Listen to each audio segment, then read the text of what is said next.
जो समस्याएं थी, मांगे थी, उनको लेकर के आंदोलन किया। और किसान भाई यहाँ से ट्रैक्टर के द्वारा धर्मीना तक पहुंचे।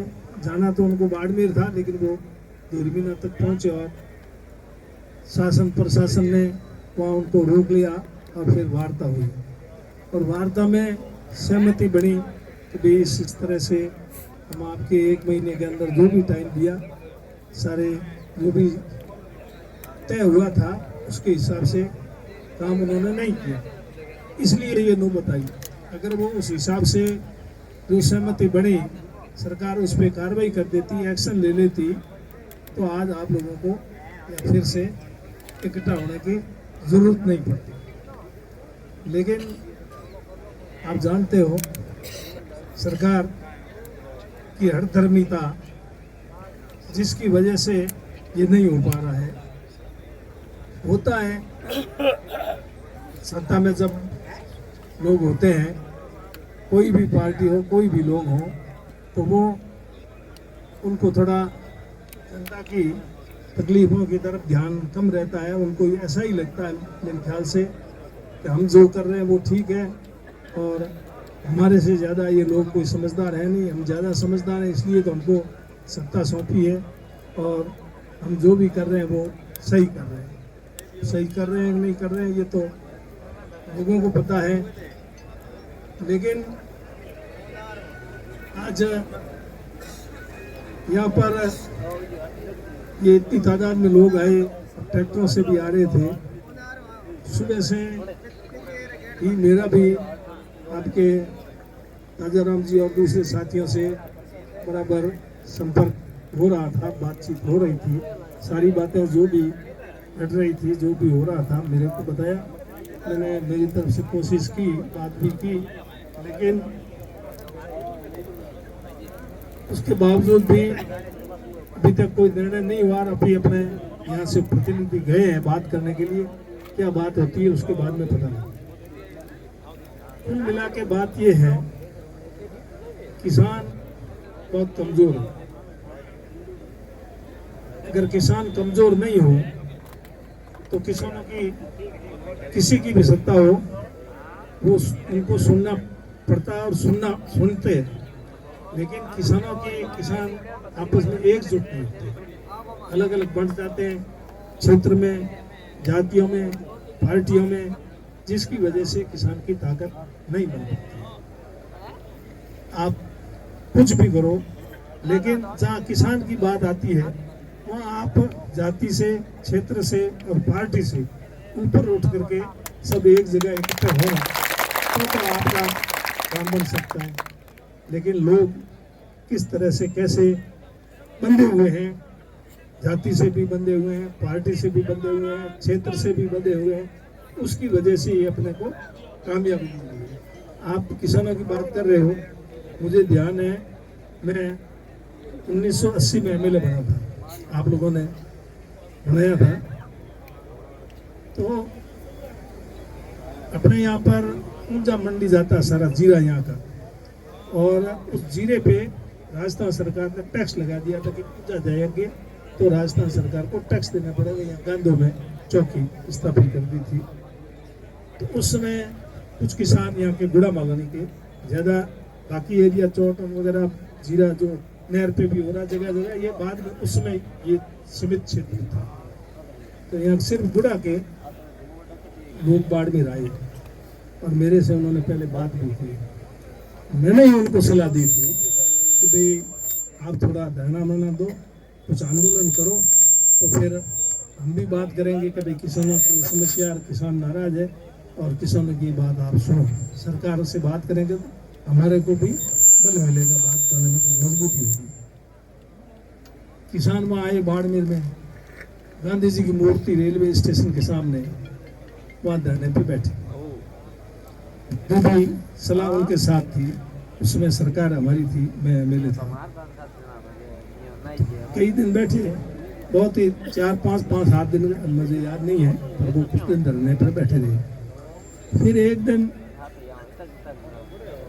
करीब जेठ का महीना था, जेठ उतरने वाला ही था, तो बरसात हुई यहाँ पर कुछ, ज़्यादा तो नहीं, पूरे इलाके में बरसात हुई तो किसान रात को मेरे पास आए। उसमें कई किसान आज है भी नहीं, कई है, एक आध मेरे को ध्यान है, ये अपने नगर के थे गमडे राम जी विष्णु जी, उनको बुला के आप पूछना ये कितनी सही कर। तो मेरे पास आए रात को, क्या बाबा हम तो रात को यहाँ से धरना उठाएंगे, बिस्तर लेके जाएंगे, दिन को तो हमारे को देखेगा, तो हमको शर्म आती है, इस दिन को जाओ कैसे, इसलिए रात को जाएंगे। ये मैं हकीकत बता रहा हूँ किसानों की बात। तब मैंने उनको कहा ऐसा मत करो। पहली बार मेरी जानकारी के हिसाब से पहली बार किसान में धरने पे बैठे, उससे पहले कभी किसान बैठे मेरे ध्यान में कभी था नहीं, मेरे ख्याल से बैठे भी नहीं होंगे। फिर मैंने उनको कहा ऐसे मत करो, आप धरने पे बैठे रात को मत जाओ, कल हम आएंगे और आपको थोड़ा नौरा करके कुछ आश्वासन देके आपको उठाएंगे, जिससे आपकी इज्जत रह जाए, और फिर हम टाइम देना आप हमको, हम उस टाइम में करवा देना, नहीं तो ये कहना कि फिर हम वापस दोबारा धरना देंगे। दूसरे दिन फिर हम गए उनके पास, मैं भी था, मेरे साथ और भी दूसरे लोग थे। वहाँ जाके उनको जो बैठे थे उन्होंने एक एक दिन का अनशन, एक दिन का ही भूख हड़ताल, एक दिन की वो रख रहे थे किसान को। उस दिन जिनके भी थी एक भूख हड़ताल,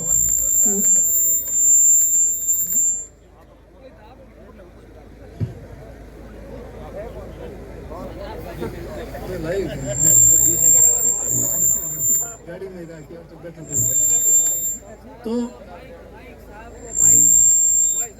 फिर दूसरे दिन हम वहाँ गए धरने पर, और उन किसानों को जो अनशन पर बैठे थे उन सबको माला पहनाई और आश्वासन दिया भी आपके जीरे का टैक्स हम हटा देंगे, आप एक बार हमारे कहने से धरना समाप्त कर दो। तो उन्होंने धरना समाप्त कर दिया। समाप्त तो क्या, वो तो रात को चले जाते, पर हमने उनको रोका और दूसरे दिन इज्जत उनको धरना उठाया। उनको ये उनमें से कुछ मैंने कहा, एक तो मेरे को ध्यान और कौन कौन बैठे क्या तो लोग थे, और उसमें उनके साथ कॉमरेड थे द्वारकेश जी जैन, वो अपनी वो उनके साथ थे। तो द्वारकेश जी से भी मेरी बात हुई, मैंने कहा आप इनको क्यों, किसानों को कुछ पता नहीं है और वो धरने वगैरह देते रहते, आप इनको गाइड करें। तो कहना मतलब किसान कितना कमजोर है, मजबूत है, ये आप उससे देख लो। हालांकि उसके बाद में वो स्थिति अब नहीं है, अब किसानों में थोड़ी मजबूती भी आई है, लड़ने की भी। तो मजबूती जब आई है तो इसको और मजबूती के साथ आपको लड़ना पड़ेगा। नहीं लड़ोगे तो आपकी कोई नहीं सुनेगा। इसलिए आप सब लोगों से आप बंटो मत। रहा सवाल, हमारी सरकार थी, कांग्रेस की सरकार थी, लेकिन कुछ काम नहीं हो रहे थे, मैंने महसूस किए लोगों के लिए। तो आपके यहाँ आरजीटी में मैं धरने पे बैठा था, नहीं बैठा था, आप गुड़ा वाले बैठे हैं, सब बाहर के को तो मालूम है, गुड़ा वालों को तो सब मालूम ही है। तो धरने पे बैठा और वहाँ से उन्होंने जो भी कहा वो काम किए, कुछ लोगों को रोजगार भी लगाए, जितने उम्मीद करते थे उतने तो नहीं लगाए, फिर भी कुछ लोग लगाए। ये अपने गुड़ा मामा जो हॉस्पिटल है, इसमें जो भी उन्होंने कहा भी ये देंगे, मशीन है, दूसरी है लगाने की, तो वो सारी व्यवस्था उस टाइम की। तो कहने का मतलब ये है, सरकार हमारी थी, मैं खुद विधायक था, लेकिन मैंने ये सोचा कि पद बाद में, पद पैसा और पार्टी ये बाद में, किसान पहले है। और खास करके जो हमें चुनता है और जिम्मेदारी देता है, उसके प्रति हमारी जो जवाबदारी है, उस जवाबदारी को अगर निभाएंगे तो ठीक रहेगा, नहीं तो फिर एक बार तो कैसे ही करके चुनने के बाद 5 साल निकल जाएंगे, फिर दोबारा मुश्किल होगा। ये सोच करके काम करने की कोशिश की। तो कहने को कितनी बातें लंबी चौड़ी है, आप थोड़ा किसान मजबूत रहोगे तो सब ठीक हो जाएगा। अभी ये कह रहे थे धोरीमीना में जो धरना था वो भी मेरी तरफ से धरना नहीं था, बुरा माना नहीं कि लोगों की तरफ से धरना था। और मैं तो उस दिन अहमदाबाद गया हुआ था, यहाँ था भी नहीं। और अहमदाबाद गया तो रात को मेरे को मालूम पड़ा ऐसा कोई आदेश निकला जिलों को इधर उधर करने का। तो किसान 3 तारीख को धरने पे बैठ गए थे। यहाँ के किसान क्या मतलब जनता, उसमें सभी लोग थे। फिर 4 तारीख को मैं भी आया और उनके साथ बैठा और आप लोग भी सभी वहाँ आए। पार्टी से ऊपर उठ करके, जातियाँ से ऊपर उठ करके आप आए, तब तो वो धरना उस दिन के लोग भी आए।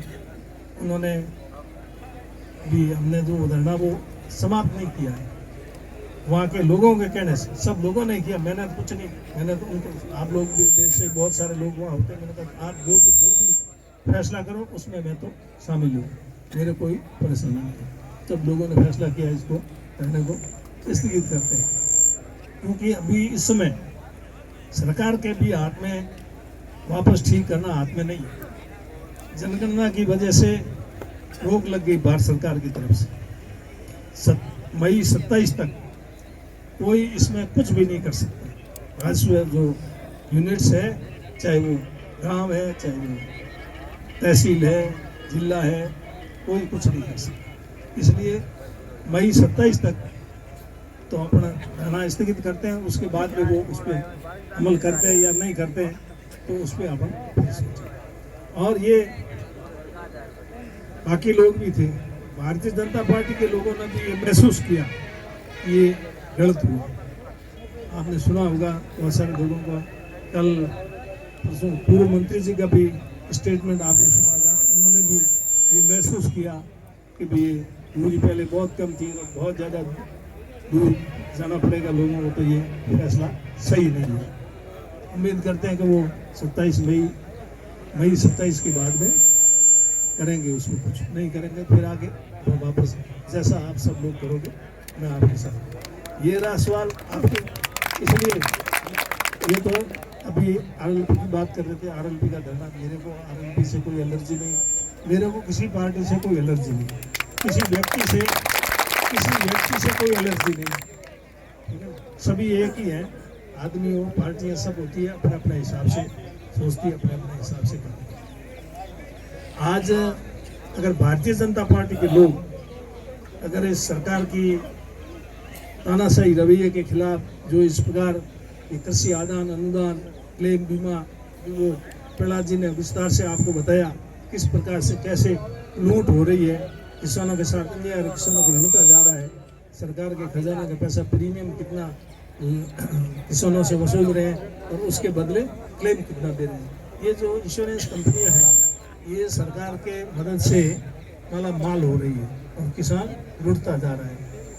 तो अगर वो भी अगर धरना दे और कहे कि भाई सभी साथ में आओ, तो मैं तो उसमें भी शामिल होने के लिए तैयार हूँ, मुझे कोई किसी प्रकार की, लेकिन वो आ नहीं रहे। बहुत कम लोग भी आपके इस धरने में शामिल, आपके पूर्व प्रधान विजयलगम जी भी आए हैं, वो बीजेपी से ही हैं, वहाँ भी हमारे वहाँ बीजेपी के कुछ लोग आए थे और आरएलपी के तो सब थे ही। अब तो कहने का मतलब इसमें आप जहाँ आम हितगार किसान का मुद्दा हो वहाँ आप उस समय कम से कम वो लड़ाई जीतने के लिए वहाँ आप एकजुट रहोगे तो आपकी जीत होगी, और आप एकजुट नहीं रहे तो आपका ये मामला है पार पड़ना थोड़ा मुश्किल हो जाएगा। इसलिए आप मजबूत रहे, कमजोर नहीं पड़े। मैंने देखा, मैंने कहा नहीं वो उस समय धरना दिया वो कमजोर पड़ गए, अब तो आप थोड़े मजबूत हैं और आपको दबाने के लिए सरकार पूरी ताकत लगाएगी। जितनी सरकार की ताकत है, सरकार के हाथ बहुत लंबे होते हैं, सरकार कुछ भी कर सकती है, जेलों में डाल सकती है, आपको मुमकिन में लगा करके झूठे बिजली की सीटें फाड़ करके आपके खिलाफ बहुत भारी राशि निकाल सकती है, कई तरह के आपको परेशान करती है। जनप्रतिनिधि है, सरपंच है, दूसरे उनके खिलाफ इंक्वायरी खोलेंगे, तो इस तरह की बहुत ये सरकार है